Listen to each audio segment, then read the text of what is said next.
이렇게 하면서 사실 우리 전국적으로 인구 소멸 위기지구라고 하는 것이 지금 다 경북권에 몰려 있는 상황이잖아요. 도지사께서 시장 방문하고 1일 그 대구 시장을 시작하면서 이렇게 적었죠. 이 방명록에다가 대구 경북이 한 나라처럼 한 덩어리처럼 되었으면 좋겠다는 뜻의 대구 경북을 한 나라처럼 이렇게 간단히 적었어요. 대구와 인근한 지역에서 우리가 대구로 통합되면 부동산 값이 조금 더 올라가는 것이냐라는 이야기가 당연히 좀 상수처럼 따라오고 있는 거고요. 또 반대로 오히려 대구 시민들의 입장에서는 이게 대구 경북 특별자치도가 되면 오히려 대구시가 광역시가 되기 이전에 그 모습으로 돌아가는 거 아니냐는 좀 막연한 우려도 있는 것 같습니다. 시청자 여러분 안녕하십니까. 대구 경북 기자회견 신병균입니다. 지난 시간에 이어서 대구 경북 행정통합에 대한 얘기 이어가겠습니다. 역시 비대면으로 화상 연결로 얘기 나누도록 하겠습니다. 감성아재님 또 까칠마녀님 핵인싸님 모셨습니다. 안녕하십니까. 네. 안녕하십니까. 안녕하십니까. 네, 비대면이 이제 좀 익숙해지신 것 같아요. 우리 김선아님 화상 연결 해보니까 어떠세요? 또 새로운 맛이 있는 것 같아요. 또 우리가 좀 더 같이 이렇게 모여서 하는 것도 의미가 있지만은 이거 각자 떨어진 공간에서 서로의 생각을 나누는 것도 좋은 기자회견이 될 것 같습니다. 감성아재 선배님이 너무 예쁘게 나오시고 계십니다. 지금 화면에 뿌옇게 해서 좋은 것 같습니다. 네, 저는 이게 화면으로 자꾸 제가 이렇게 다가가려고 하는 게 있어가지고 얼굴이 크게 나올까봐 지금 걱정입니다. 저희 중에 제일 작습니다. 걱정하지 마시고 오늘도 그러면 행정 통합에 대한 얘기 좀 계속해서 이어가도록 하겠습니다. 대구 경북이 행정 통합에 있어서는 좀 전국을 선도하고 있다 이런 얘기도 있거든요. 전반적으로 행정 통합 어떻게 진행되고 있는지 우리 김 기자가 좀 정리해 주실까요? 행정통합 이야기가 나왔던 건 지난 2001년이었습니다. 이일근 경북도지사와 당시에 문희갑 대구시장이 처음 행정통합 논의를 시작을 했었는데요. 당시는 논의만 하고 크게 성과는 없었던 걸로 보입니다. 그리고 2006년 7월에 대구 경북 경제통합주지위원회가 출범을 했었고 2014년 11월에 대구 경북 한뿌리 상생위원회가 출범을 하면서 좀 본격적으로 대구와 경북의 행정 교류가 시작되었던 걸로 보이고요. 그리고 2019년 말 12월 26일에 경북도가 도정 성과 브리핑을 하면서 이철우 도지사가 직접적으로 대구 경북 행정통합 이야기를 꺼내기 시작합니다. 그 배경으로는 통합신공항 이전과 치수원 이전 이런 문제들을 해결하는 과정에서 행정구역으로 인한 이해관계들 때문에 좀 한계가 드러났다라고 평가를 하는데요. 그 당시에 단체장들이 좀 행정통합을 하는 게 좀 필요했다라는 인식을 했다라고 합니다. 그래서 이 작년 말부터 좀 수면 위로 행정통합 이야기가 좀 떠오르면서 지난 21일에는 대구 경북 행정통합 공론화위원회가 출범을 하면서 이제 공론화가 본격적으로 시작되고 있는 과정인데요. 우선 기본 계획을 수립하고 주민투표를 거친 뒤에 2021년에는 국회 특별법이 제정이 되어서 2022년에는 특별자치도로 출범하는 것을 목표로 지금 추진이 되고 있습니다. 큰 틀에서 정리를 해주셨는데 저희 대구 경북의 행정 통합이 전국적으로 좀 주목을 받고 있습니다. 일단 부울경에서도 지금 메가시티를 구상하고 있습니다. 부울경 먼저 얘기 나누시고 광주 전남 또 대전 세종 얘기 이어가도록 하겠습니다. 우리 감성아재님이 부울경 얘기는 좀 덧붙여 주실까요? 부울경은 상당히 메가시티 개념을 가지고 있습니다. 약 한 900만 정도의 부산, 울산, 경남이 하나의 그 영역으로 하는데 이 부울경은 그 4개의 그 큰 과제를 가지고 출발했습니다. 우선 그 생활 공동체, 경제 공동체, 문화 공동체, 행정 공동체를 이뤄가자는 측면에서 30개의 그 세부적인 어떤 그 과제를 정해놨습니다. 그리고 이미 행정 통합 그 행정 공동체에 대해서는 기본 계획 구상이 이미 올 연초에 되었습니다. 다만 이것을 아직 공개하지 않는 것은 다른 어떤 그 생활 공동체, 경제, 문화 공동체 이게 아직 입안이 안 됐기 때문에 이것이 입안되는 순간 동시에 터뜨리겠다는 것이 부울경의 하나의 전략적인 거고요. 대구 경북이 진척되는 것에 따라 가지고 부울경도 상당히 빨리 뒤쫓아올 것 같습니다. 광주 전남 쪽에도 저희가 좀 영향을 미치고 있는 것 같아요. 우리 이 부분은 한 기자가 좀 정리해 주실까요? 대구 경북뿐만 아니라 부울경 이어서 광주 전남의 경우는 가장 늦게 제안을 했습니다. 이용석 광주시장이 지난 15일 행정통합 논의를 공식적으로 제안을 했죠. 네, 사전 논의가 되지 않은 느낌이 좀 많이 보였고요. 갈 길이 멀어 보입니다. 광주 전남의 기초단체장 27명을 상대로 방송사에서 긴급 설문조사를 했는데요. 광주는 구청장 5명 중에 4명이 찬성을 하고, 전남 군수는 10명이 이제 찬성을 해서 합의 14명이 찬성을 하고, 반대와 유보는 13명으로 의견이 비슷하게 나왔습니다. 그렇다면 대전과 세종 분위기는 어떻습니까? 우리 감성화재님이 계속 이어주시죠. 네, 대전과 세종은 상당히 가까운 거리에 있습니다. 우리가 다 잘 알다시피 대전은 그 대덕단지를 중심으로 해가지고 대전의 혁신도시가 되겠다는 것이 현재 굉장히 큰 화두로 되어 있고요. 또 세종은 세종대로 2030 인구 50만의 자족도시를 만들겠다는 그런 계획을 갖고 있습니다. 대전과 세종이 이제 통합함으로써 200만의 어떤 그 광역도시를 만들겠다는 그런 생각을 가지고 출발을 했습니다. 그러나 이제 세종은 세종 그 어떤 그 행정도시로서 독자적인 어떤 계획을 갖다 보니까 조금 더 그 논의가 이루어져야만 본격적으로 대전 세종의 통합 문의가 물살을 탈 것 같습니다. 이렇게 전국적으로 추진되는 배경을 한 번 더 정리해 주실까요? 우리 김 기자가 해주시죠. 네, 우선 전국적으로 지금 보면 사실 여야와 야를 가리지 않고 행정통합을 좀 추진하는 분위기가 있는데요. 이런 추진의 배경에는 가장 궁극적으로는 경제 성장이 있는 것 같습니다. 지금 기존의 방식으로는 더 이상 부가가치를 창출하기 어려운 상황에 온 것 같고, 특히 대구 경북의 상황으로만 보면 대구와 경북이 합침으로써 인구가 510만 명까지 늘어나게 되고 GRDP도 165조 7천억까지 올라가게 됩니다. 이렇게 되면 통합을 했을 때 전국 면적의 대구 경북이 가장 큰 비율을 차지하는 행정 시도가 되는 거고요. 그래서 경기와 서울에 이어서 세 번째로 많은 인구와 GRDP를 가지는 도시가 됩니다. 그리고 이렇게 되면 행정 통합을 함으로써 재정적인 부분에도 좀 이점이 있는데요. 기존의 국세와 지방세의 비율이 7.8대 2.2에서 이렇게 통합을 하게 되면 6대 4까지 변화를 할 수 있다고 합니다. 그래요. 이렇게 이렇게 장점이 있으니까 이런 논의가 활발히 이루어질 텐데요. 대구 경북이 좀 어떻게 보면 행정 통합에 있어서 선두에 있기 때문에 부담스러운 것도 좀 사실입니다. 그렇다면 과거의 사례들을 잘 분석을 해야 될 텐데 마산, 진해, 창에 비롯해서 마창진 사례 비롯해서 좀 과거 사례 좀 정리해 주실까요? 우리 한 기자님이 좀 해주시죠. 마창진은 소위 가야 문화권이죠. 그리고 지역 동반 발전을 목표를 두고 통합에 성공을 하기는 했습니다. 그래서 통합을 하니 인구가 110만 명으로 이제 늘어났죠. 그러나 지역 내에 총 생산이 32조 원으로 광역시 못지않은 규모를 자랑하고 있습니다. 당시 정치권 중심으로 지방행정체제가 개편이 되고 활발해지면서 2008년도에 후반에 급물살을 탔습니다. 근데 통합 이후 인구 4만 명이 가까이 줄었어요. 통합 효과가 이제 의견이 갈리기 시작한 거죠. 지역 내 총 생산이 웬만하면 광역시 2배입니다. 그런데 지역 정치권과 주민 사이에 앙금이 남아 있습니다. 통합 시청사 소재지 결정할 때도 그랬고 NC 홍구장을 지정할 때도 갈등이 있었죠. 그래서 지역주의는 공무원과 의회와 여러 가지 갈등이 조금 있었습니다. 이 점을 대구 경북도 타산지석으로 삼아야 될 것 같습니다.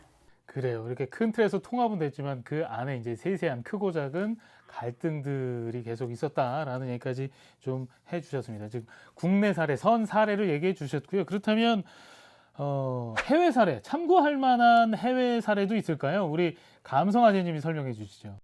가까이 있죠. 일본도 있고 프랑스도 있습니다. 일본에는 현재 지금 통합하고 있는 시가 호사카도라고 이게 이제 도 정도의 우리 같으면 도 정도의 어떤 그런 통합인데 광역 정도죠. 올 11월 달에 이게 주민 통합 그 투표를 한다고 알려지고 있습니다. 일본뿐만 아니라 프랑스도 있습니다. 프랑스는 굉장히 그 지방자치 제도가 잘 되어 있습니다. 이를 통해 봤을 때 우리도 그런 왜 이런 통합이 이루어지느냐, 우리나라에서 저 수도권이 인구가 현재 지금 나머지 그 15개 시도보다 못지않게 현재 지는 올 4월 달부로 더 많아졌습니다. 조금 이렇게 중앙 수도권이 너무 커지기 때문에 지방 어떤 수도 통합도 가져올 고 있고 이해관계를 줄이고 굉장히 좀 발전하자라는 어떤 그런 측면에서 빠르게 진전되고 있습니다. 그렇다면 아직 시행 전이니까 이런 부분은 좀 주의해야 되겠다라는 부분들, 좀 지적할 부분들이 있으시면 미리 좀 염두에 둬야 될 부분이 있으시면 한 말씀씩 좀 해주시면 좋을 것 같습니다. 우리 한 기자가 먼저 해주실까요? 네, 먼저 행정통합이 시너지를 내려면은 그 급진적인 의견을 내시는 분들은 공무원 수를 3분의 1로 구조조정해야 되는 건 아니야. 그리고 만약에 통합을 하면 대구 시민들은 위상이 떨어지는 게 아니냐, 이렇게 부정적인 의견도 많은 것은 사실입니다. 그러고 나중에 통합을 했는데 성과가 생각보다 너무 크지 않을 수도 있고, 우리는 아무 불편이 없는데 왜 굳이 통합을 했냐 소리도 나올 수 있습니다. 최악의 경우에는 통합했다가 다시 해체해야 되는 경우도 나올 수 있죠. 만약에 그런 최악의 경우가 생긴다면 이 얼마나 국가적인 손해이며 낭비입니까? 그래서 급하게 먹고 체할 생각하지 말고 면밀히 검토해서 준비해서 실패율을 낮추는 게 급선무라고 생각합니다. 네, 지금 사실 뭐 대구 경북 통합신공항 이야기를 하면서 군의군을 대구시로 편입하자는 이야기가 있었습니다. 그래서 군의군을 대구시로 편입하고 대구 경북은 또 통합하고, 이게 사실 정책의 일관성이, 사실 우리가 통합을 하면 군의군을 굳이 대구시로 편입하지 않아도 되는 문제이거든요. 이런 점들을 봤을 때 사실 이 정책이 어느 방향으로 가고 있는지 사실 조금 우려스러운 부분이 있고, 이걸 좀 급하게 뭐 지금 마지노선을 2022년까지 정해놓긴 했지만 그거에 너무 좀 얽매이지 말고 급하지 않게 좀 갔으면 하나씩 차근차근 얘기를 했으면 좋겠고요. 실제로 대구의 달서구 같은 경우는 지금 인구가 너무 많아서 구를 좀 분구를 해야 된다, 두 개를 좀 나누어야 한다는 이야기도 옛날부터 나오고 있는 상황이거든요.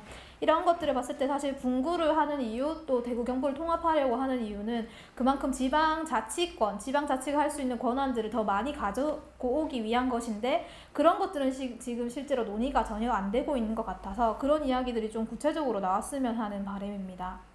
결국은 대구 경북을 통합한다는 전제하에 두고 보면은 군소 기초자치단체도 이제는 앞으로 합종 연행을 계속 할 겁니다. 왜냐하면 그 생활 가까이, 또 문화적인 가까이, 그렇게 해서 통합 논의가 되고, 그래 되면 이제 예를 들어서 뭐 청송 영양 뭐 이렇게 통합, 또 군위 어성 뭐 또 통합, 이런 어떤 지역적 통합이 계속 이루어지는 거죠. 이제는 시도를 넘어서 또 광역 단위를 넘어서 통폐합이 굉장히 빠른 속도로 이루어질 거로 저는 기대하고 또 생각됩니다. 네, 지금 뭐 행정 통합에 대한 얘기, 대구 경북을 넘어서 전국을 넘어서 또 해외 사례까지 얘기 나누고 있는데요. 일단 시민들의 반응도 좀 중요할 것 같습니다. 설문조사했던 결과가 있다고요? 우리 김 기자가 좀 전해 주시죠. 네, 지난 4월 대구 경북 연구원이 이와 관련한 설문조사를 했었습니다. 당시의 결과를 보면 찬성이 51%로 많았고 반대가 22%, 잘 모른다라는 응답이 26%였는데요. 그 찬성한다는 이유를 보면 일단 수도권이 너무 지금 우리나라에선 중심이 되고 있다 보니까 그 수도권에 대응한 지방정부를 창설한다라는 개념으로 좀 국가 균형 발전, 그 다음에 그 외에 수도권과 좀 대응할 만한, 대적할 만한 글로벌한 경쟁력을 갖출 수 있다라는 기대감이 시민들에게 있었던 것 같습니다. 네, 그래요. 대구 경북의 어떤 움직임, 흐름, 또 약간의 불만, 불협화음까지 짚어주셨는데 다른 두 분도 좀 덧붙여 주실까요? 지금 대구 경북 통합에 대한 분위기 어느 정도 지금 기정사실화해서 이렇게 뭐라 그럴까요? 훅 진행되는 것 같거든요. 지금 지역의 분위기 어떤지 두 분도 좀 덧붙여 주시죠. 우리 감성아재님 먼저 하실까요? 저는 오히려 조금 만시지탄이다. 이게 이미 아마 15년 전부터 이 대구 경북 그 경제통합추진위원회가 구성이 돼가지고 행정적으로는 상당히 이미 아마 한 뿌리 상생위원회 그런 것이 만들어진 지가 10년이 넘었습니다. 그래서 대구 경북에 함께 어떻게 발전할 것인가에 대한 논의가 꾸준히 진행됐고, 한 5년 전부터는 이 한 뿌리 상생에 대한 포럼이 대대적으로 일어나고 있습니다. 그 포럼이 일어나면 우리 엑스코에서 약 한 2,000명 가까이 참여해서 이 토론에 참여하고 포럼이 상당히 활성화되고 있는데, 다수 우리 도민이나 시민들은 여기에 대한 관심이 조금 낮았을 수도 있습니다. 어째 보면은 이 대구 경북의 행정통합, 경제통합을 위해서 한뿌리 상생 추진위원회가 밑자리를 깔았다, 이렇게 보시면 될 것 같고요. 일부 반대하는 사람들은 어째 보면 이 대구 경북의 통합에 대한 진정한 가치, 또 긍정적인 어떤 의미 이런 것을 몰라서 그렇지 않겠나. 그래서 좀 더 이렇게 홍보를 시도해서 많이 해야 된다고 저는 생각합니다. 우리가 이해하고 보면은 더 잘 보이듯이 뛰어가서 사사히 찬찬히 봐야 우리가 더 많이 이해할 수 있지 않습니까? 모르기 때문에 어쩌면 반대하는 인원이 이 30%가 되지 않았겠나. 그래서 오히려 알면은 가까이 가보면은 이 문제가 바로 내 문제라 그런 것을 저는 느끼게 될 거라고 생각합니다. 찬성하시는 분들은 대체적으로 시너지 효과를 제일 먼저 꼽으셨고요. 대구 경북이 뭉쳐지면은 대한민국에서 주요 도시가 될 것을 희망하시는 분들은 찬성을 하시고요. 제가 어제 카페나 밴드를 게시글을 돌아다녀 봤습니다. 시민들 의견이 어떤지. 그래서 어떤 분은 왜 경북은 대구에 빨대를 꽂으려고 하느냐 하시는 분들도 계셨고요. 아니 그러면 대구 경북 지금 같이 죽자는 거냐 하시는 분들도 계셨습니다. 단순하게 통합을 하면 수도권에 과연 맞서는 지방 거점으로 성장할 수 있을까? 명분이 확실한가? 그런 의심도 있고요. 대경 통합이 국토의 그 균형 발전에 기여한다고 하는데 사실 대구 경북보다는 광주 전남, 전주 전북 이쪽이 더 명분이 있지 않나 이런 의견도 사실 있는 것은 분명합니다. 끝으로 한 줄 평으로 좀 마무리하겠습니다. 우리 김 기자부터 시작하실까요? 저는 천천히 가자라고 하겠습니다. 네. 우리가 코로나 시대를 겪으면서 우리 더 이상 코로나 이전의 시대로 돌아갈 수 없다라는 이야기를 많이 하잖아요. 사실 대구 경북 청정 통합의 이야기도 그동안 기존에 우리가 해왔던 방식의 경제 성장 방식을 좀 기본으로 깔고 두고 거기에서 마지막으로 할 수 있는 게 무엇인가라고 했을 때 행정 통합 이야기가 나오는 건데 사실 저는 이게 지극히 행정 편의주의적인 좀 방식이었다라고 보고 지금 우리가 좀 새로운 방식의 성장들을 좀 고민해야 될 때가 아닌가라고 생각합니다. 그래서 대구 경북 연구원에서 나왔던 그 기본 계획들을 좀 앞으로 변하는 시대에 맞춰서 조금 더 반영하고 수정해야 되지 않을까. 그래서 2022년 그 지방선거라는 기한에 맞추기보다 거기에 우리가 얽매이지 말고 조금 더 고민하는 시간을 가졌으면 좋겠다라는 생각이 듭니다. 경기도가 인구가 2천만입니다. 서울하고 합치면 3천만이죠.